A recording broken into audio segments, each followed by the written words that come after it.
Assalamualaikum warahmatullahi wabarakatuh. Perkenalkan kami dari kelompok 12. Nama saya Raffi Saiful Arham. Nama saya Rahma Yusrinisa. Saya Intan Marita Julianti. Di video kali ini kami akan membahas tentang isu mengenai program makan bergizi gratis yang digagas oleh Presiden Prabowo Subianto. Program makan bergizi gratis ini muncul karena keprihatinan Bapak Prabowo terhadap masalah stunting dan malnutrisi yang masih banyak terjadi di Indonesia.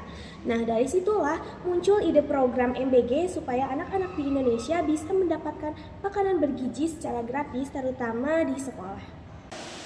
Dilihat dari sisi positifnya, program makan bergizi gratis ini punya tujuan yang sangat baik. Pertama, dilihat dari sisi kesehatan. Nah, program MBG ini bertujuan untuk mengatasi masalah stunting yang ada di Indonesia. Nah, dengan adanya program MBG ini, diharapkan anak-anak di Indonesia bisa mendapatkan makanan yang berprotein, vitamin, dan mineral yang cukup untuk tumbuh kembang mereka.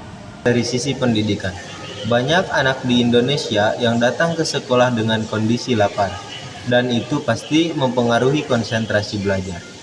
Dengan program MBG ini, setidaknya mereka gak lagi belajar dengan perut kosong.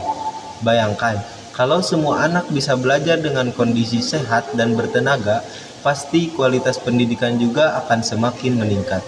Ini sejalan banget dengan semangat Pancasila sila kelima, yaitu keadilan sosial bagi seluruh rakyat Indonesia.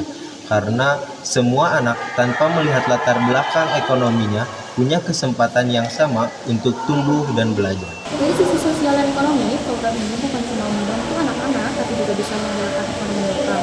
Misalnya, bahan makanan bisa dibeli dari petani atau UMKM sekitar sekolah, sehingga ekonomi daerah itu hidup. Jadi dampaknya tidak cuma di meja makan anak-anak saja, tapi juga di masyarakat luas. Di sisi lain, program MBG ini memiliki beberapa masalah, contohnya seperti kualitas dan pengawasan makanannya. Nah, di sini namanya juga kan program makan bergizi gratis, namun apakah makanannya memang bergizi atau tidak? Karena sampai sekarang masih ada laporan atau masih ada beberapa berita tentang siswa yang keracunan setelah mereka makan MBG. Nah, jadi menurut saya untuk mengatasi masalah seperti keracunan ini, harusnya pemerintah membuat standar menu yang jelas gitu, serta membuat tim pengawasan yang ketat di setiap daerahnya agar makanan yang disajikan memang benar-benar bergizi, higienis, dan juga aman untuk dikonsumsi oleh anak-anak. Pelaksanaan program MBG ini belum benar-benar merata. Masih banyak daerah yang belum tersentuh, terutama di daerah terpencil seperti Nusa Tenggara Timur, Papua, dan beberapa daerah di Kalimantan. Padahal daerah-daerah itulah yang justru punya angka stunting yang lebih tinggi. Jadi agak miris kalau program ini justru lebih cepat berjalan di kota-kota terbesar dibandingkan daerah yang terpencil yang membutuhkan.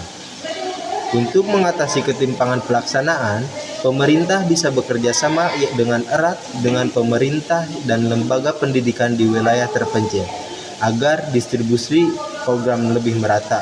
Pemanfaatan teknologi dan pendataan digital juga penting untuk memastikan tidak ada daerah yang terlewat.